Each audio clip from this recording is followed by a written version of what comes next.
Well, hi and welcome to my shop, and thank you for coming and joining me today. It's March 7th, a sunny day here, right around freezing. Typical weather for this time of year. So, about this radio. Well, I kind of would have thought, I guess it's a normal thing for people to think, well, there's something wrong, and when you find one thing, you think, well, that should be it. But not with this radio, it's been quite a few things. Kind of serious things too. So yesterday I more or less convinced myself that there are problems with both shortwave bands not working because of problems in the front end of the radio. This is the front end over here. Since the broadcast band seems to go through quite fine, tunes, confined stations, and it's got lots of volume, I don't think there's any reason in the later stages of the radio that the shortwave wouldn't produce the same result. I think the problem has to be in the front end. Can't be the tubes. Tubes are involved with AM, so it's working. So these are working. I tested all these tubes. They actually, big thumbs up on the tubes in this radio. They're all quite good.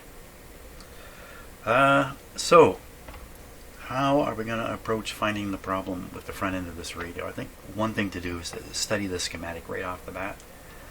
One of the things that right away is suspicious are these two coils here. This one's a little on the loose side. I believe these are antenna coils. Probably this is the broadcast coil, judging by the amount of winding on it. And the other coil, you can hardly see it, it's back here. Much less windings, many more connections though, coming to it. So let's take a look at the schematic and see what we can figure out. So why would AM work and FM and shortwave not? So if we look at the AM coils here, how much of this is not involved when you're listening to shortwave? Here's the shortwave. Here's this link. Open link when using an outside antenna. Open a link, that's right, I remember seeing this before. Then you can connect to A1. I just heard a funny sound in my house, but I'll attribute it to cats. And I was hooking up to the outside. If these are shown in the order they are in the radio, then I've been hooking up here. I don't think that's really a problem. We're just skipping this capacitor. Two different values for the different radios. About double. Exactly why this capacitor is here, I don't fully understand. So, can this be the problem? Well, not when I'm feeding a signal in here, it can't be. Very next thing are the coils. You can see the antenna feeds a signal through both of these coils, through the primaries and down to ground and to whatever this is supposed to mean. I think this is supposed to mean an earth connection on this schematic. And these are chassis connections here. It's kind of backwards to how we might do it today. I don't see any notes about it. So I think that's a good assumption that this is actual ground. To strip antenna inside of cabinet, when in use, remove external antenna and close link.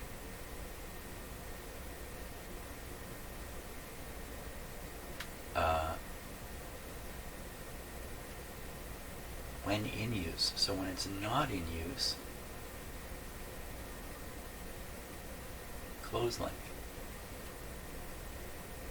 Link open. Strip antenna inside of cabinets. We have a small wire. I don't remember seeing one. When in use, close the link. So you're using a short wire here inside the cabinet, very short antenna, and what do? You skip this capacitor. And why? I think so. More antenna signal will make it into the radio. But you're going to use a long antenna, that's going to be too much. You're going to get too much signal. I think that's what they're suggesting. So you open the link, and that forces the signal through the capacitor here, and it's a way of reducing it, so you don't overload the radio. So why would they make a radio so sensitive that you can't hook up an antenna to it without weakening the antenna? Because they made it so sensitive, you can use this short antenna. How does it get so sensitive? This extra tube here. That's my story. Okay, so we see now the antenna signal must pass through both of these coils to reach ground, or to reach the chassis. So either one of these coils is open, both shortwave bands are going to be terribly weakened. There'll just be some capacitive interaction here between these coils, pretty minimal. You have a heck of a time getting a signal past here. That's exactly what the radio does. Let's start here. Are the antenna coils open in this radio? I think I have another diagram that can help me with this. I think. Maybe I don't. No, maybe I don't. Sometimes there are diagrams of the actual coils and they show the connections on the coils, but no, this is just another version of what we just looked at. It's the same thing. Let's just go back and take another look at the schematic just in case somehow I've overlooked it. Nope. Any hints here? Well, if we can manage to trace this wire from this terminal, it comes into the top of the coil, and then maybe we can find this ground connection. And maybe we can find the connection between the coils. So you can see it. The switch here is having an impact, of course. It's switching between picking up the signal here and picking it up here. No, it doesn't want to pick it up here. Wait a minute, what's this all about? Huh, what's going on here? So, is this putting a ground on? Look, there's a ground right here. That's what it's doing. So, I think when you're on broadcast, the broadcast signal comes through this coil. Coil is small compared to the wavelength. Gets down in the big coil here, many, many turns, does its thing. When you're listening to short wave, this big coil is a problem. So what they do is when you snap onto short wave, you apply a ground to this location. Now this is the only thing operating. Oh Jim, it's only one coil for both bands. But there's a tap here. And the tap gets grounded. Yikes, so there's a ground way over here. Ground. I'm going to guess as you rotate these switches, in one band's case you have a ground here. And in the other case you're applying a ground here, shortening this coil, not affecting this one. Indirectly you are, but not directly. So it's really just selecting how much secondary here. That's what's happening. It doesn't matter which way you select it. So again, either one of these coils. Well, wait a minute now. If the broadcast is working, broadcast band is working, how can you have an open coil here? The broadcast band would be weak too, but it's not. So maybe we can bypass that. We can assume these coils are good because it works down here. So now we're at this stage. So we know both settings of shortwave, neither one works. Yeah, both settings of shortwave, neither one works. There's a little bit of English for you. So who is not working here, or what can we test? Can we test something here and look for it? Is it just a dirty switch again? Because the switch is really acting up on the local oscillator. It's just acting up here too, and I didn't clean it enough. Could it be that simple? Certainly the behavior of the radio does not suggest the switch is involved. Not that I noticed anyway. So to get to the grid here, the signal must make it. Wrong grid. Man, which grid are they using here? Where is the signal going in? Oh, what am I thinking? I started thinking this was a mixer tube.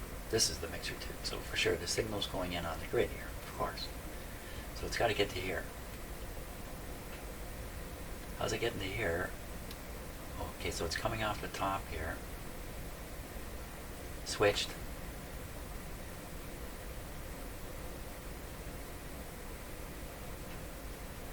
Throw the switch, you short these together, and the signal can go there.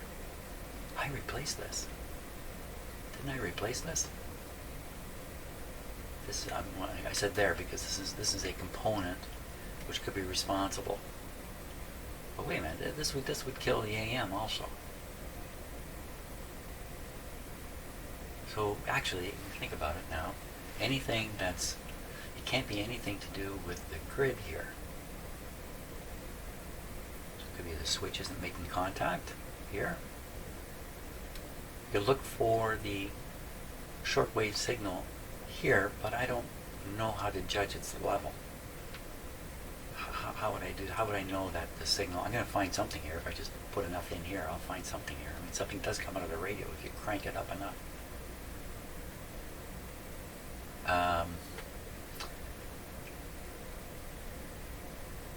Grounded cathode. Maybe the ABC is going nuts. I don't think so. ABC appears to be working properly. Going nuts would mean applying a huge negative voltage here. How would it do that? I don't know how it would do that. You'd have to have a big oscillation in here that would crank out some output out of the IF and then, you know, rectify it and send back a whopper. That's not happening. That would happen with AM anyway. So I'm really kind of zeroing in right in this area here. What do we got? We got a switch and we got a coil. Now this coil could be open. So one side is going to the grid. There's a big resistor here, so it doesn't feel much effect from up in this area here. This is where the AVC is coming through, the DC. Is something wrong with this capacitor, or did I see that when a radio's dead at the start here? We're working with a really weak radio. I'm replacing components. I could make a mistake and not know it because you can't tell the radio was dead to begin with and it's still dead. So you don't think maybe you made a mistake here. Maybe I did. Not terribly likely, but that's possible. What is jumping right out at me here?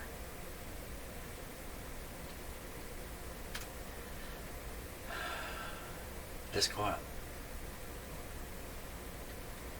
Okay, we're going to try to find the secondary, L2, or this portion, they call it L3. We're going to try to find this. This is a center tapped coil. Maybe we can recognize it on here. The other coil looks like a four terminal coil. This one's got more. I think I know which one this is. Well, I can tell by the number of turns. I already pointed it out. Okay, open coil there. Very challenging to figure out just how to test this. Now, what if I put an ohmmeter here and an ohmmeter here? What do I get? The same ohmmeter. Can't go anywhere this way. Depends on the switch setting here. So I put it to broadcast. This wire will be open. So we can put an ohmmeter on the top here for sure. If I have it on broadcast, I think that's where it's set right now. Yeah. This is open, so there's no ground. Where are they putting the ground? There's no ground. The bottom.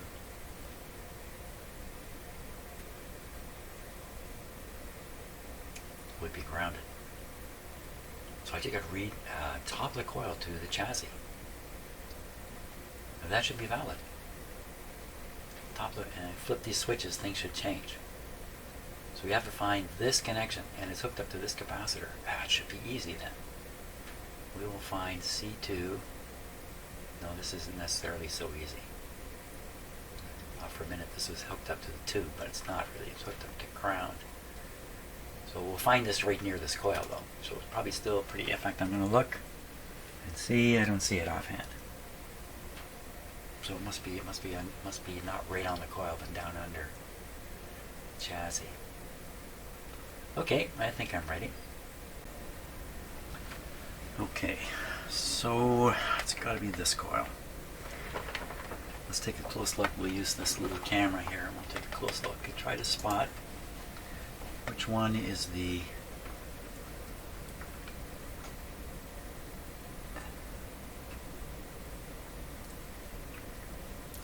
center tap. I will finish my sentence. I can see the bottom wire and you can see the top wire. Look down inside here, you can see another wire. It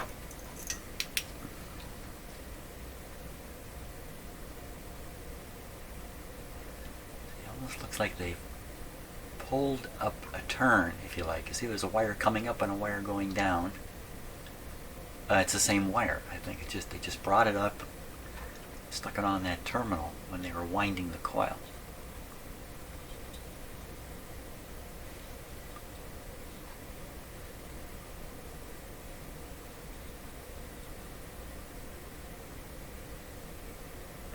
Could it be as simple as that? Just no. There has to be a break in the coil for this to be a thing. Oh, okay, that's the string spring. So I think that's the center tap. And I think this is the top terminal. What's this other top terminal doing here? We got two of them here. What have we got on the bottom? We've got this thing on the bottom. We've got that thin wire coil there. Gee, I wonder if I could reason out primary from secondary. No, I can't, but I think this is the primary coil down here. So that's a terminal on the primary coil. And where would the other terminal be on the primary? This would be it here. You can actually see the wire heading to the coil back there.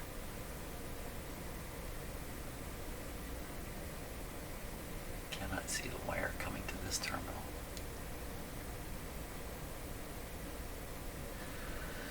I think that's a pretty safe assumption. So you put the connections to the primary on the top and the connections, I'm sorry, to the secondary on the top and the primary on the bottom. And it's got to be what I say it is. Now, why am I counting? What has happened to me here? So this guy, he's the top of the coil. This other one, if it's the bottom, then the coil end must come up through the inside and reach it. And there it is, going way down there. And it's a single piece of wire, so it's the end of the coil. Okay, it all adds up. I know what I'm doing. At least I've completely convinced myself I know what I'm doing. That's the next best thing. Now, let's find out just how this all works out. And put this on the ohming scale, very low, 600 ohms.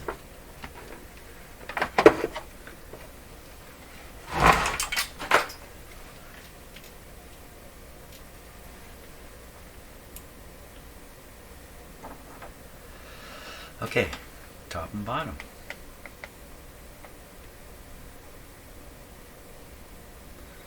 Well, that's a good indication that it's continuous.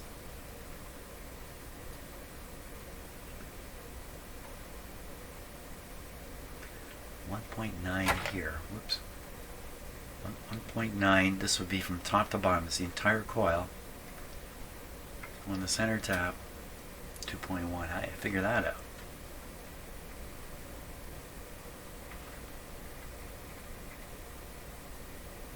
Okay. There we go. 0.1.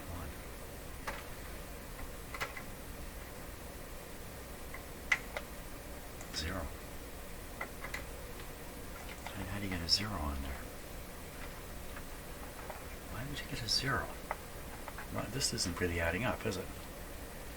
So if this is the top and this is the bottom, well, maybe it's because of the switch position. I wanted to have this on, yeah, it was on shortwave. Let's put it on broadcast. Try this again.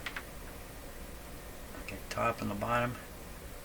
Ooh, 46 ohms. 46 ohms. 0.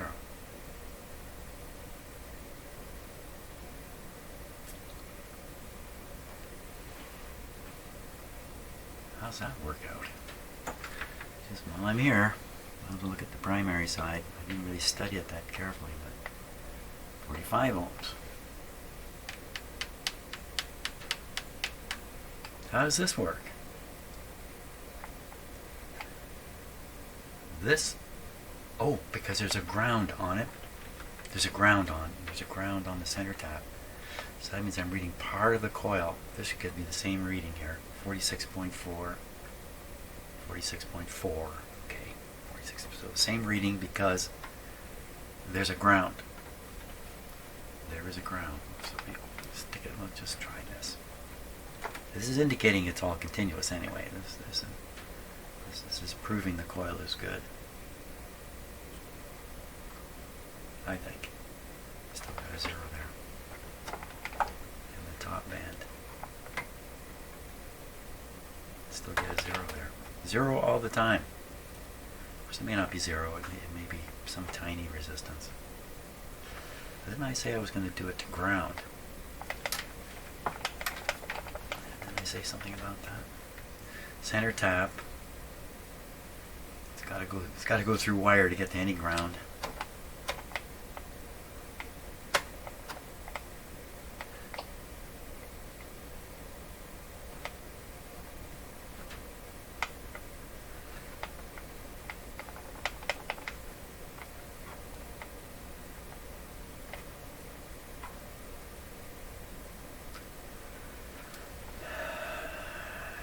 I really think that's saying the coil is good. I didn't see anything there that made me think the coil is bad.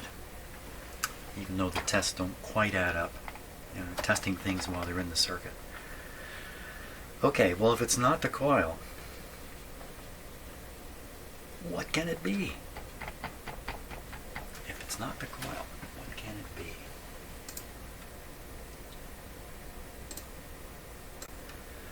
Okay, if it's not this coil, what if this were shorted to ground? That would do the trick, wouldn't it?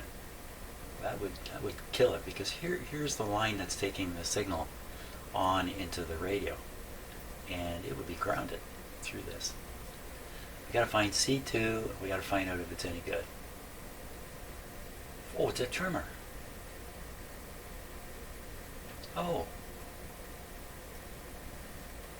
Oh, could be a... So the trimmer is sitting right there. I guess we can check the trimmer for a short. That would be unusual, but let's take a look at it. Okay, I think I'm going to tip this up on its speaker here for the first time.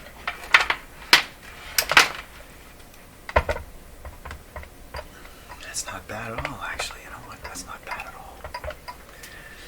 So this is the trimmer up here. Now, what are the chances that's got a short in it? I think pretty small.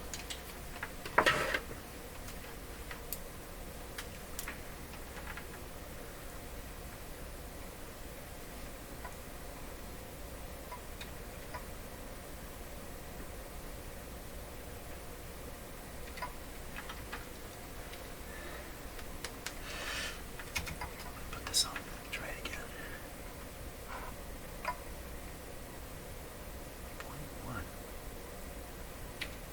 We got to disconnect this wire and test that capacitor.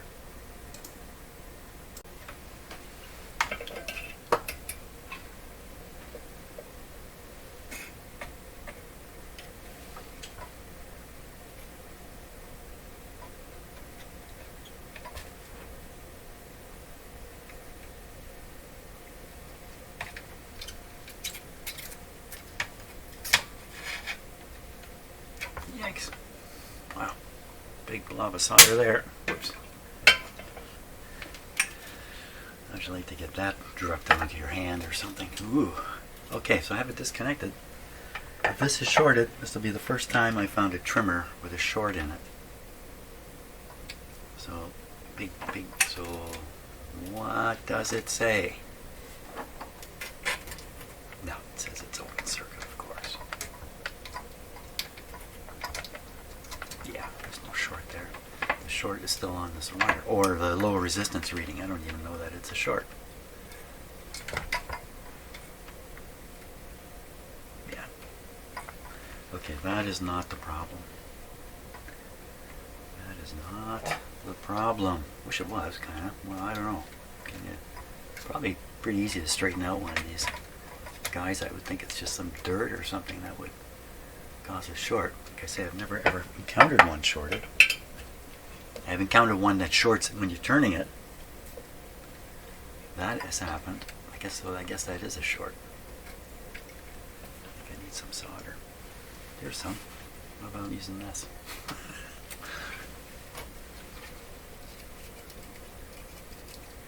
Yeah, if that had fallen on my hand. Ooh. Oops.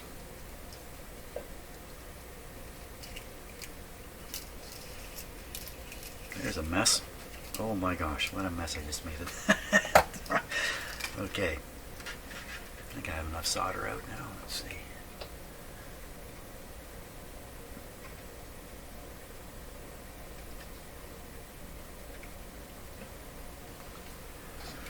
Well, if it's not that, we need to look at how a ground is getting on to why I'm reading almost zero or zero resistance when I read back from the capacitor there. As soon as I sort out my solder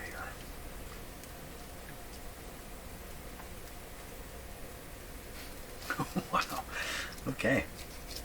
Let's take a look at the schematic again.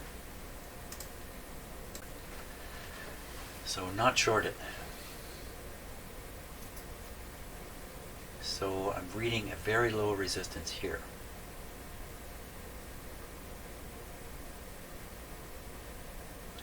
Well, this switch is set to broadcast. This wire is open.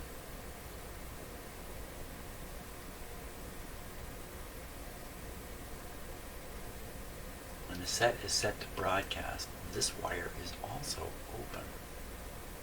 Just like you see the switch. I'm pretty sure the switch is in broadcast position. So there's no ground on here.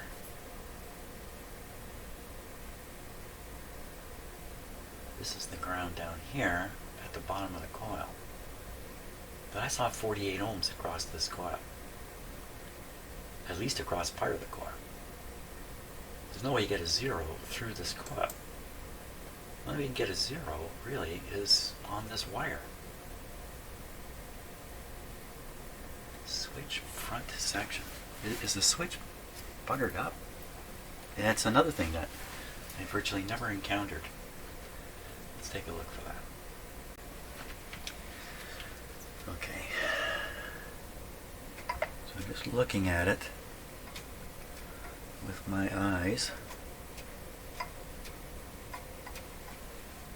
Now there's a front and a back. From what I can see, I'm looking at it with what else? What else can I look at it with? I can look at it with this camera here. That's what I can look at it with. Which camera? This one.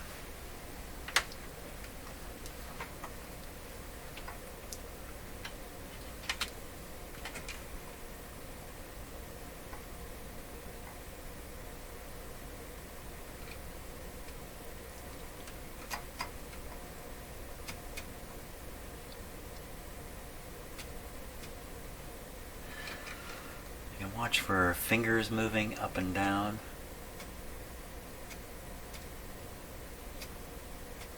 It's a pretty dirty looking switch.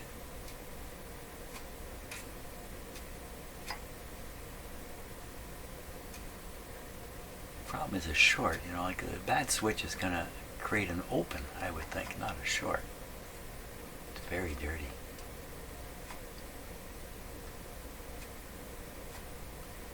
maybe it's just the switch and I just haven't figured out how it can cause trouble, but it certainly is dirty. Now, see, we can see on this front side part. Looks like it's way at the far side. Way at the back here, which I can't. There's no way in on that. It's not visible. Oh, there's something moving around there. Let me try and adjust the focus to make it more appropriate. Here, just bear with me a moment. Oops, wrong thing. I'm just calling up the dialog box here so I can. What did I just win something? He's a winner. Let's try that focus. We should be able to see a little further down. And that's me resetting my meter camera rate. Now we try to look a little further down. Let me get a little better lighting here too.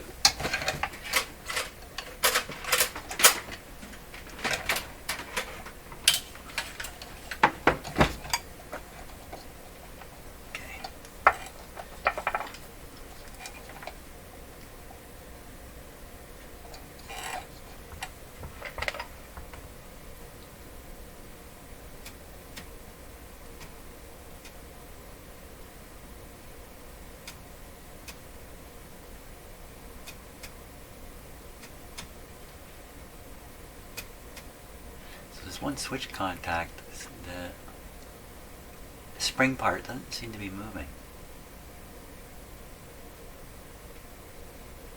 Oh yes, it is. It moved.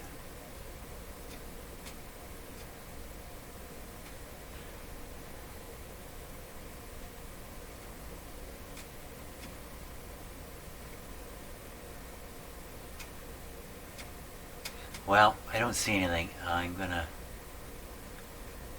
hose this puppy down with a lot more cleaner and see if that is it. Maybe you know the switch has been acting up in other ways.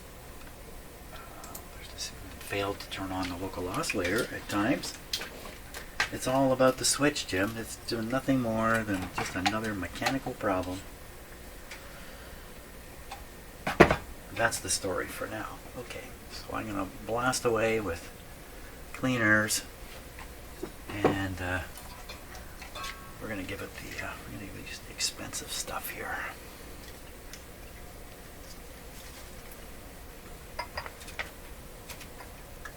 Hose her down.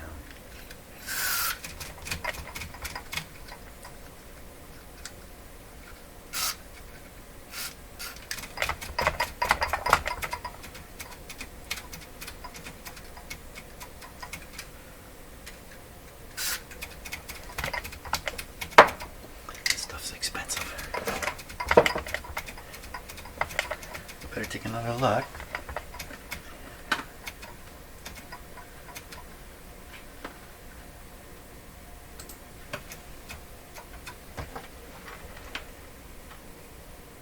Is that any cleaner? Would just spraying that stuff gonna?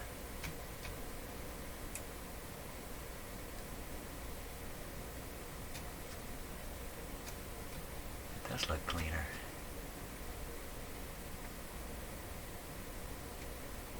Sorry.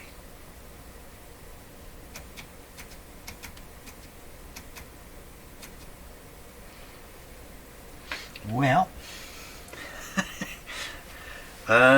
you know, this is maybe the end of the road for passive testing. From here I'm going to have the radio operating and try to, you know, hunt for the signal and where does it disappear. Because I haven't gotten anywhere here. And by the way, if you're looking at this and you're seeing this capacitor open here, and if you look really hard, you'll see there's two more that are floating around in here. Another one up here. Those are all the capacitors that were involved with the local oscillator. I've left them in. Only one of them is actually connected. You can't really see it, but only one of them. So if you're seeing that, you're thinking, well, there's the problem. No, no, no. Those capacitors are just connected to the chassis here, and the other end is nowhere, so that's not an issue. Okay, We're going to fire this guy up, and we're going to see if the switch solved the problem and everything else that we can see. Okay, maybe just a little bit about the antenna connection now that I understand it fully. There's the capacitor that's used to reduce the strength of the signal coming in the radio. I'm pretty sure that's its job. Here's the wire heading into the radio. It's actually heading right up to the shortwave coil. One of the leads that we're testing. This is one of the leads that we're testing. You accidentally had a short on here.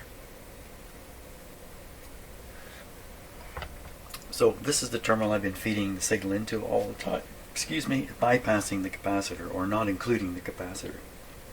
So I've been giving the radio plus 4. that's my French. Plus 4, very strong signal into the radio, which we're going to do more of. This is the antenna here.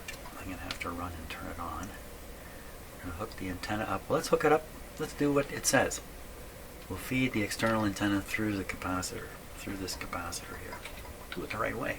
Maybe that's the problem. I doubt it. Okay, let's turn this thing on and see what happens. Okay, here we go. Antenna is switched on. Volume is down. Band is broadcast. Dim bulbs on. All looking normal. This is the external antenna connected through the reducing capacitor. Let's call it that. I still have the ABC meter connected. Might as well turn it on for fun. This guy's no longer connected. I think I know where I'm going to put him in my bench too. This other meter here.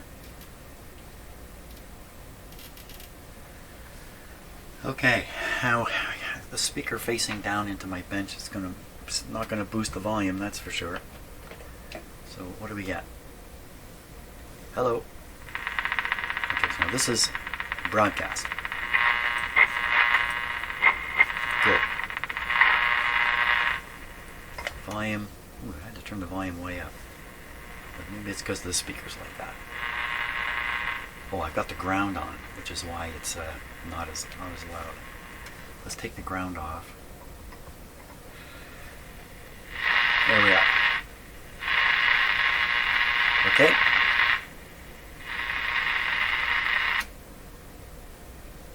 Where'd it go?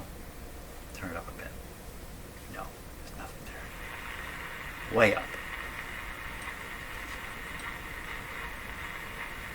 Sounds like it's tuning.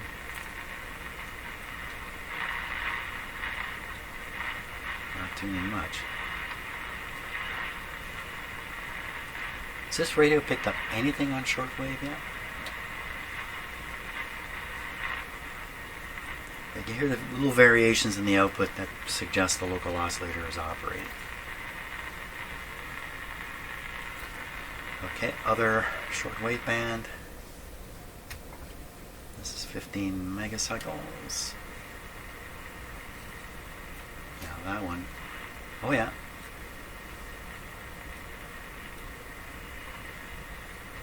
Oh yeah, it's not picking up a station, but it's reacting. Let's advance this past the capacitor here.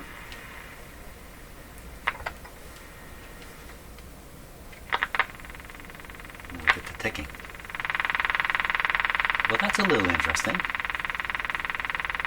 No ticking on the other one. Put the ground on. Volume full.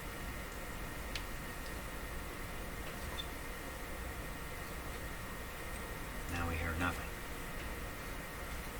Other shortwave band.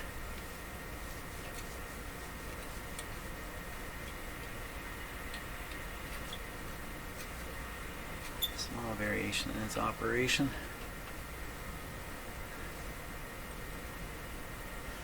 Well, that's a little. Well, I gotta work the switch. Work the switch.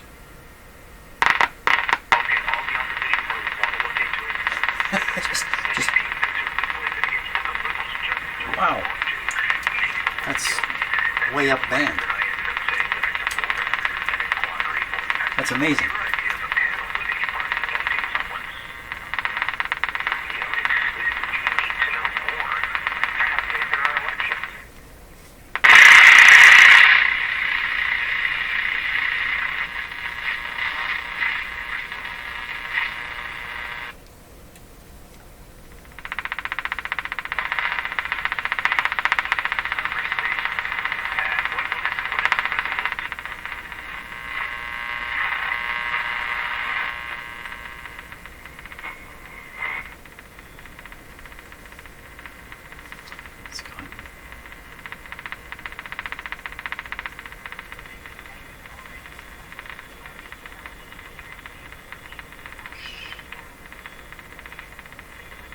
It's a full volume.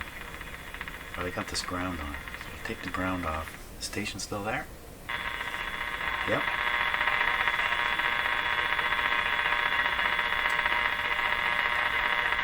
I'll feed this through the capacitor.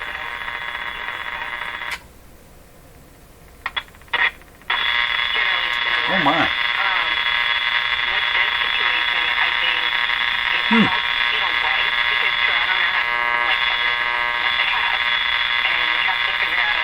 Ground. Volume.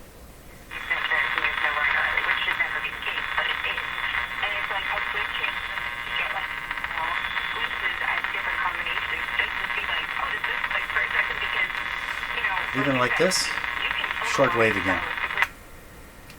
Volume up. There's nothing there. Nothing. Other band.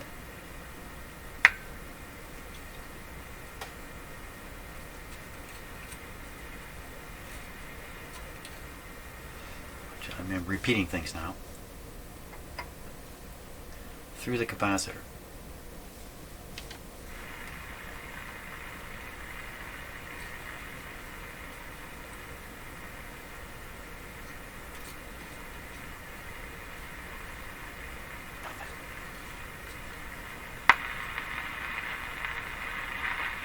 This is a little better. The 9 megahertz band is a little more sensitive. What's that saying? But a little isn't enough. Maybe it's just nothing to pick up. It should be interference, noises, and other stuff.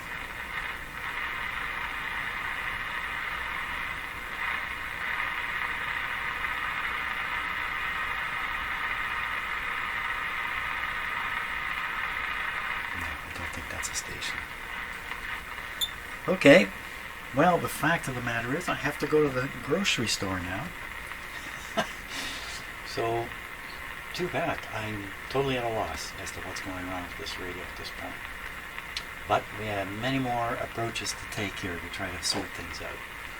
But I'm off to the grocery store. If this is the end of the video, it may be. Then thanks a lot for watching, and tomorrow I'm just going to carry on with taking some different approaches here. I couldn't think my way to the actual problem, so we'll have to just try to hunt it down, I guess. Thanks a lot for watching, unless I continue when I get back with a load of groceries.